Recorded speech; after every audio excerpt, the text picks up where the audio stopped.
Chers amis, bonjour. Nous sommes le dimanche 2 avril 2023. Il est 9 heures. Quelques news de l'Arménie, de l'Artsakh et de la diaspora arménienne. Tout d'abord, l'église arménienne, les églises arméniennes fêtent aujourd'hui le dimanche des rameaux. Les rameaux, donc, avec des branches d'olivier que les fidèles prennent en fin de messe. Donc, voilà, donc une tradition arménienne, une très très belle tradition arménienne. Donc, ici à Valence, les églises arméniennes, donc Saint-Sag, ainsi que l'église catholique arménienne, vont comme fêter cette fête des rameaux par une messe, donc ce matin. Voilà, donc l'information donc du jour hier soir, donc on a eu donc depuis pas loin d'Ichevan, hein, la ville jumelle de Valence, donc dans la région de Davouche, au nord-est de l'Arménie, dans le village dans un village donc je vais vous dire le nom, Achalkout. Anna Agopian, l'épouse du premier ministre arménien, s'y trouvait à l'occasion du 23e anniversaire de David Charnazarian, qui est un soldat, un héros, victime de la guerre de 44 jours en Artsakh, et qui a combattu vraiment de façon héroïque jusqu'à sa mort. Voilà. À cette occasion, elle a évoqué donc les 4000 soldats arméniens tués lors de la guerre de l'Artsakh, 44 jours en Artsakh. Surtout, une déclaration choc. Anna Agopian a affirmé: pourquoi se le cacher? Pendant la guerre de 44 jours, nous avons eu 11 000 déserteurs, soldats et bénévoles. Donc 11 000 déserteurs dans l'armée arménienne lors de la guerre de 44 jours en Artsakh. C'est une révélation choc, hein, il faut le dire. Effectivement, il y avait eu beaucoup de, comme dans toute guerre, il y a eu des éléments inquiétants, notamment lors de la cession de Chouchi aux Azéris, avec peut-être des groupes qui ne sont pas entendus ou qui ont déserté pour justement faire subir à Pachinian la défaite ou autre chose en fait, hein, voilà, tout simplement, et un Agopian en disant ne vous étonnez, pourquoi s'en étonner, voilà, pourquoi se le cacher.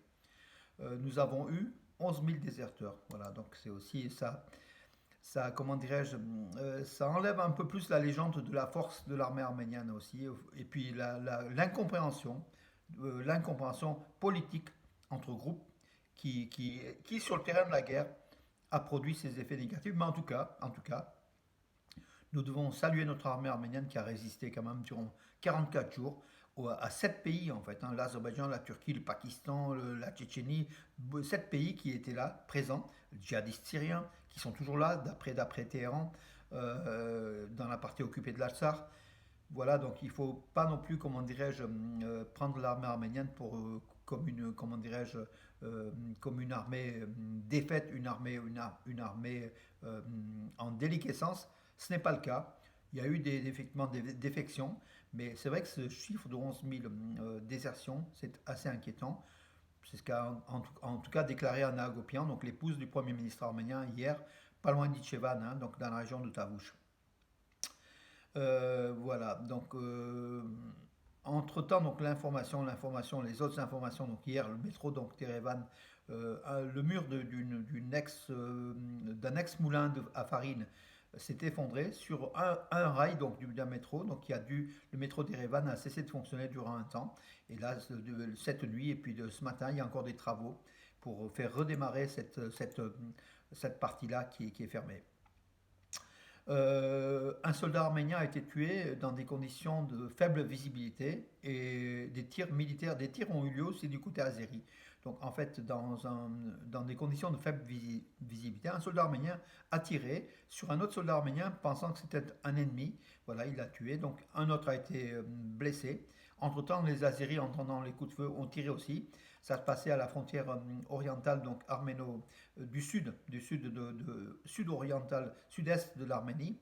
Voilà, donc le soldat Racha Saloukhanian est malheureusement décédé donc le 31 mars à 22h30. Voilà. Euh, mais ce sont, comment dirais-je, ce sont des accidents, hein, ce sont des éléments, des faits divers au sein de l'armée qui arrivent dans toutes les armées du monde. Ne faisons pas un exemple, hein. Voilà. La situation s'est nettement améliorée. Des représentants de l'Arménie et de l'Azerbaïdjan ont procédé à un ajustement frontalier dans le secteur de terre, entre terre et Gornitsor, donc dans la région de Syunik, hein, voilà, donc c'est ce qu'affirme le ministère arménien de la Défense. Des pourparlers étaient en cours entre Arméniens et Azéris, justement, sur comment dirais-je, des corrections dans des ajustements frontaliers pour faire passer des routes de façon, comment dirais-je, moins, qui était imbriquée entre l'Azerbaïdjan et l'Arménie depuis la guerre de 44 jours. Aujourd'hui, c'est un peu plus clair avec des gardes frontières qui sont installés des deux côtés, tant arméniens qu'azéris, avec après des pourparlers, hein, bien évidemment. Voilà. Bon, hier, la neige tombait sur 5 régions d'Arménie, c'est la neige du printemps. D'ailleurs, l'Arménie, les températures vont remonter de 15 à 16 degrés dans les jours qui viennent. Cette neige qui tombait, c'est bon aussi pour le sol, justement les réserves d'eau, hein, dont on a tous besoin. Que devient l'ancien archevêque du diocèse de France de l'Église arménienne, Monseigneur Hovannes Vahanyan? Il vient d'être nommé à Jérusalem, tout simplement. Il va compléter les religieux arméniens de l'Église arménienne à Jérusalem. Voilà donc où en est Monseigneur Vahan Hovanessian. Euh, oui, je vais vous quand même parler. Donc, on a eu un titre de vice-champion du monde d'haltérophilie des juniors en fait, hein. Donc ça se passait à Durrës en Albanie. Gagik Mogoltechan, des super lourds en fait, des plus de 102 kilos, a été vice-champion du monde. Mais l'information la plus intéressante, c'est que deux gymnastes d'Arménie, deux jeunes en fait, hein, ils ont remporté l'or et l'argent au cheval d'arçon au championnat du monde junior de gymnastique qui se déroulait à Antalya en Turquie. Donc ces deux jeunes, on va vous donner, s'appelle Hamlet Manoukian, il a remporté l'or, et son collègue, un autre arménien, Mamigon Khachaturian, qui a remporté la médaille d'argent. Donc l'hymne national arménien a été joué à Antalya. Deux drapeaux arméniens furent levés donc à Antalya en Turquie. Donc c'est assez symbolique. Et puis le plus symbolique, c'est ces deux jeunes, ils n'arrêtaient pas de faire des signes de croix. Donc tant avant de monter sur le podium que sur le podium. Voilà, donc tous les deux, donc ils faisaient des signes répétés de la croix, donc pour montrer que leur foi chrétienne, pour montrer qu'ils sont arméniens tout simplement. Que devient Rupen Vartanian?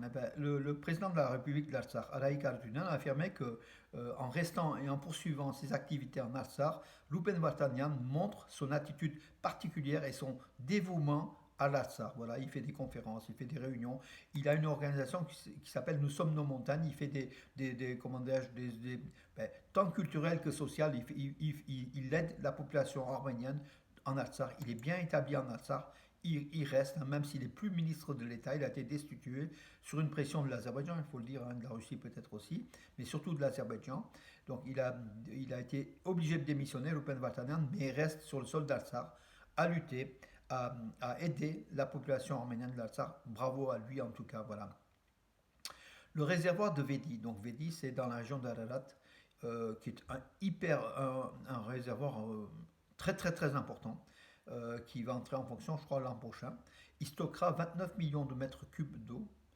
Il pourra irriguer 3200 hectares de terrain et dans la région d'Ararat, et surtout 300 hectares de nouveaux terrains donc dans cette région d'Ararat. Donc c'est énorme, 300 hectares de terres non cultivées. Donc voilà, ça a coûté quand même, ça aura coûté quand même 90 millions d'euros. Donc c'est une œuvre majeure pour l'Arménie, un gros réservoir d'eau. Et aujourd'hui, l'or bleu, l'eau, c'est la vie, vous le savez, c'est une mine de richesse. Voilà. L'Arménie ainsi stockera plus d'eau pour irriguer les champs, voilà, de la région de l'Ararat.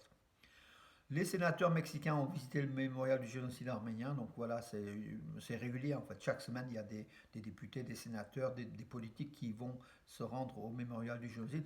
Cette semaine, on a eu aussi Laurent Wauquiez qui est retourné pour la deuxième fois donc, au mémorial du génocide. Laurent Wauquiez, le président de la région Auvergne-Rhône-Alpes, qu'on salue, hein, avec son attachement et surtout sa défense de l'Arménie et de l'Artsakh qui est intègre, hein, qui est réellement très très très forte. Donc voilà, bravo à Laurent Wauquiez, dont vous avez suivi par milliers sa vidéo en fait, hein, à l'entrée du corridor de la Chine, et qui a appuyé, qui a apporté un soutien fort aux Arméniens. L'accord de coopération militaire arméno-grecque a été signé pour 2023. Il y aura des entraînements, des échanges de savoir et puis des entraînements mutuels entre l'armée arménienne et l'armée grecque sur divers niveaux. La Grèce est un pays ami de l'Arménie, comme vous le savez. Voilà, la Grèce qui appartient à l'Union européenne. C'est aussi comment dire, un lien entre l'UE et l'Arménie à travers la Grèce. Voilà. Violation du cessez-le-feu donc hier à Chouchi, c'est ce qu'a affirmé donc le ministère russe de la Défense, hein. De toute façon, des violations de cessez-le-feu, il y en a tous les jours, hein. Il y en a eu aussi dans la région de Martoni, je crois hier. J'ai mis l'info, j'en mets tellement que j'oublie même mes propres infos, mes amis, vous vous rendez compte. Deux violations de cessez-le-feu ont été enregistrées dans la région de Martoni au Karabakh, selon Moscou. Ça se passait donc hier samedi ou vendredi soir. Euh, voilà. Que dire d'autre, mes amis? Là, je recherche. Alors, je vais me remettre sur ma page. Vous m'excuserez, nous sommes le 2 avril, dimanche, un peu fatigué. Donc, mais bon, je suis là pour vous, mes amis, pour vous donner quelques infos. Euh, alors, oui, alors, Stepan Akert a affirmé que la nouvelle selon laquelle la route reliant l'Artsakh à l'Arménie par le corridor de la Chine sera ouverte à partir du 1er avril est fausse. C'est une information fausse. La route, le blocus est toujours en place. En attendant la seconde roue, la route de contournement qui pourra éventuellement refaire une bretelle pour arriver donc entre l'Arménie et l'Artsakh, peut-être voilà, en contournant ce corridor de la Chine. On verra, donc les précisions seront bientôt données. En tout cas, les Arméniens, ça fait 112 jours, ils sont toujours vivent dans un blocus, les Arméniens de l'Artsakh. Ils ont besoin de notre aide, de notre soutien, de notre... nous ne les oublierons pas, en fait. Il ne faut pas les oublier, et puis il faut surtout agir auprès des politiques, comme Laurent Wauquiez, auprès de nombreux politiques en France, afin que la communauté internationale puisse agir et ne pas faire que des déclarations voilà, dont Aliyev n'écoute même plus, hein, aujourd'hui, fort de son gaz et de son pétrole qui livre à outrance à l'Europe, à Israël, Israël qui est le partenaire stratégique de l'Azerbaïdjan, qui arme justement l'Azerbaïdjan pour contrer le développement de la bombe nucléaire en Iran, mais c'est l'Arménie qui paye les pots cassés. L'Arménie a déjà payé 3000 soldats du fait des armes turques et israéliennes. Voilà. Et Israël continue d'armer euh, Bakou. Et la région est sous très très haute tension avec l'Iran qui demande des comptes à Bakou et Bakou qui ne répond plus à Téhéran parce qu'il n'y a, plus de réponse. Il y a eu des déclarations claires entre ministres des Affaires étrangères donc d'Azerbaïdjan et d'Israël à Tel Aviv lors de l'ouverture de l'ambassade d'Azerbaïdjan à Tel Aviv. Il y a eu des mots forts et aujourd'hui l'Iran demande des comptes. L'Iran qui continue de développer l'arme nucléaire, mais il est vrai que l'Iran vise aussi l'État d'Israël, hein, donc viserait l'État d'Israël. Et l'Israël veut aussi se défendre contre des futures attaques iraniennes, mais c'est l'Arménie qui paye, l'Arménie qui n'a rien à voir dans cette affaire-là et qui est proche de l'Iran puisque sa frontière sud c'est l'Iran et l'Iran s'affirme depuis que la Russie est empêtrée dans la guerre en Ukraine. L'Iran s'affirme comme le défenseur de la frontière arméno-iranienne en cas d'attaque turco-azérie. Voilà, la situation est compliquée. L'Iran est un voisin dangereux, mais un voisin en même temps protecteur. L'Arménie n'a pas le choix, mais Israël, donc, en livrant des armes à l'Azerbaïdjan, menace aussi l'Arménie, tout simplement, mes amis.